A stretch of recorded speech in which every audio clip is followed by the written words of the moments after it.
वाईकेएस vlogs पर आप सभी का हार्दिक स्वागत है। आज हम प्राचीन भारत में नैतिक शिक्षा का स्वरूप पर थोड़ा विचार विमर्श करेंगे, डिस्कस करेंगे, विश्लेषण करेंगे। तो आप सभी नैतिक शिक्षा के मूल्यों को समझें और स्वरूप के लिए जो कि हमारी आने वाली जनरेशन और प्रेजेंट में जो जनरेशन चल रही है उसके लिए बहुत यूज़फुल है। और क्योंकि नैतिक शिक्षा का विचार विमर्श और नैतिक ज्ञान होना भी अति आवश्यक है। हमें उस शिक्षा की आवश्यकता है जिसके द्वारा चरित्र का निर्माण होता है, मस्तिष्क की शक्ति बढ़ती है, बुद्धि का विकास होता है और मनुष्य अपने पैरों पर खड़ा हो सकता है। ये बातें स्वामी विवेकानंद जी ने भी अपने समय में काफ़ी अच्छी तरह से भारतीयों को समझाई थी। प्राचीन कालीन शिक्षा में नैतिकता का स्थान, ये एक महत्वपूर्ण विषय है। नैतिकता का नैतिक शिक्षा के ध्येय एवं उद्देश्य निर्धारित करने से पूर्व यह अवश्य हो जाता है कि हम प्राचीन शिक्षा के इतिहास एवं उस समय की परिस्थितियों पर संक्षेप में विचार करें। प्राचीन काल में शिक्षा का उद्देश्य मनुष्य को नैतिक जीवन से परिपूर्ण करना था और शिक्षा द्वारा बालक में अंतः शक्तियों का विकास तथा मानवीय ज्ञान का प्रकाश पैदा करना था। इस सब के लिए शिक्षा द्वारा नैतिक शिक्षा पर बल दिया जाता था। इसी आदर्श को हृदयगम का वैदिक ऋषि समुदाय लोक कल्याण एवं आत्मिक विकास के लिए परमात्मा से प्रार्थना करते थे। उनका उद्देश्य था, हे ईश्वर, हमारी बुद्धि को सद्मार्ग की ओर प्रेरित करो। धियो यो नः प्रचोदयात्, हे अग्निदेव, हमें आप सद्मार्ग से विश्व में ले चलो। इसके साथ ही हमारे हृदयों से दुर्गुणों एवं पापांकांक्षाओं को निकालकर हमें सद्बुद्धि पवित्र विचार प्रदान करें। प्राचीन काल में शिक्षा का प्रथम उद्देश्य नैतिक शिक्षा देना था। नैतिक दृष्टिकोण को सरल करने हेतु पुनः पुनः प्रार्थनाएं की जाती थीं, यथा पुनन्तु मा देव जना, पुनन्तु मना साध्य, पुनन्तु विश्वा भूतानि, जाति वेद पुनीहिमा। इस प्रकार वैदिक काल में शिक्षा का मूलाधार नैतिक शिक्षा थी। मनुष्य की बुद्धि को यथोशक्ति पवित्र तथा संयमी बनाना शिक्षा का लक्ष्य था। उस समय नैतिक शिक्षा पर ही संपूर्ण बल दिया जाता था। सुदृढ़ नींव पर ही सुदृढ़ एवं ऊंची इमारत बन सकती है। अतः बालकों की प्रारंभिक शिक्षा में चारित्रिक विकास के महत्व को सर्वोपरि माना गया था। प्राचीन काल में मानवीय गुणों पर पैनी दृष्टि रखी जाती थी। बुद्धि और विवेक को सदैव मानवता की ओर उन्मुख रखना शिक्षा की प्रथम और अंतिम उद्देश्य था। प्राचीन समय में आयु, धन, प्राण, तेज, बल तथा सहनशीलता आदि मानवीय अलंकारों की प्राप्ति हेतु परम पिता से प्रार्थना की जाती थी, यथा तेजोडसी तेजो मही देहि, वीर्यमसी वीर्यमही देहि, बलमसी बलमही देहि, सहोसी सहोमही देहि। प्राचीन काल में सत्यम शिवम सुंदरम के अनुसार विश्व कल्याणार्थ सदैव नैतिक चिंतन किया जाता था। मानव कल्याण के लिए यंत्र, तंत्र, जप, तप आदि किए जाते थे। ऋषि तपस्या करते थे। इनसे विभिन्न सामाजिक नियमों का रूप परिलक्षित होता था। इन सभी नियमों का पालन करना प्रत्येक मानव मात्र का पुनीत कर्तव्य था।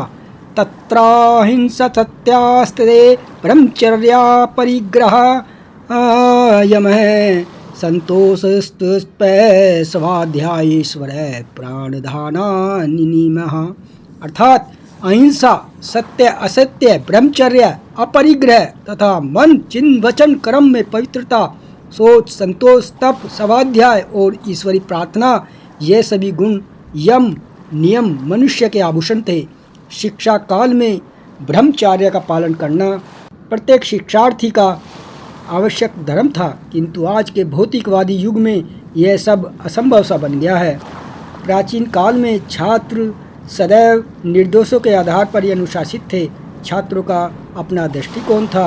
अक्षिणो वित्तः क्षीणो वर्तस्तु हतो हतः। छात्र तपस्वी एवं व्रती बनकर शिक्षा प्राप्त करते थे।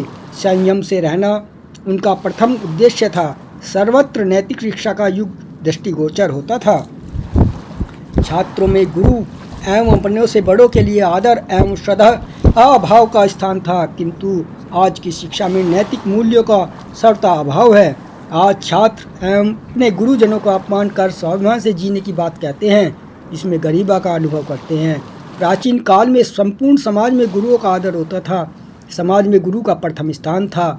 अध्यापिता ये गुरु नादिद्रियन्ते पिप्रवाचा मनसा कर्मण यथेव ते चिन्ह गुरुं भोजित्या स्थिदेव तान् मुन्निक्ति श्रुतन्तः। अंततः यह निश्चित रूप से कहा जा सकता है कि बिना नैतिक शिक्षा के जीवन दर्शन अधूरा है।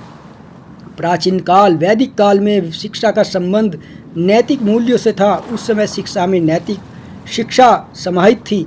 प्राचीन काल में शिक्षा देने के निम्न स्तंभ थे: आध्यात्मिकता, आत्मशुद्धि, शिव संकल्पना, धर्म एवं आचरण के नियमों की प्रधानता, ज्ञान प्राप्ति और जिज्ञासा, आनंद प्राप्ति एवं मोक्ष प्राप्ति, कर्मोपासना पर बल, स्वतंत्र विचार, नैतिक मूल्यों के संदर्भ में वर्ण व्यवस्था, तत्कालीन परिप्रेक्ष्य में देशानुराग एवं स्वदेश प्रियता, समानता एवं सहिष्णुता, पुनर्जन्म से मोक्ष प्राप्ति का लक्ष्य, सहनशीलता एवं सद्भावना। किंतु आज नैतिक शिक्षा के अभाव के कारण विभिन्न अपराधों ने जन्म ले लिया है। व्यक्ति का दृष्टिकोण बदल गया है। दूसरों को पीड़ा स्वयं में अनुभव होने का कहीं पर्श ही नहीं रहा है। नैतिक शिक्षा के अभाव के कारण व्यक्ति विभिन्न मानसिक रोगों से ग्रसित है। उसमें दंभ और अहम भाव ने घर कर लिया है।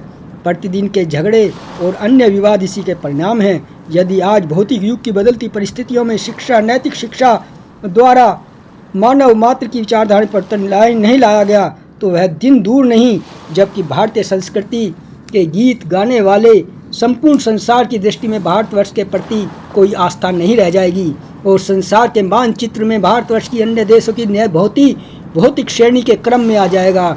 इस प्रकार हम संक्षेप में कह सकते हैं, वैदिक काल में शिक्षा का लक्ष्य मानव का सर्वोन्मुखी एवं सर्वगुणागीन विकास था। मनुष्य में हर दृष्टिकोण से सहिष्णुता तथा समांतर एवं सहयोग पर भावनाएं भरना था, जो आज के भौतिक युग में परिलक्षित नहीं हो रही हैं। आपको आशा है कि आपको मेरा ये नैतिक शिक्षा का आज का ये स्वरूप, शिक्षा का स्वरूप पसंद आएगा और अपने सहपाठी, दोस्तों, मित्रों और अपनी जनरेशन को आप इस नैतिक शिक्षा, मोरल साइंस, मोरल एजुकेशन का आप अच्छी तरह से पालन कराएंगे। Thank you so much.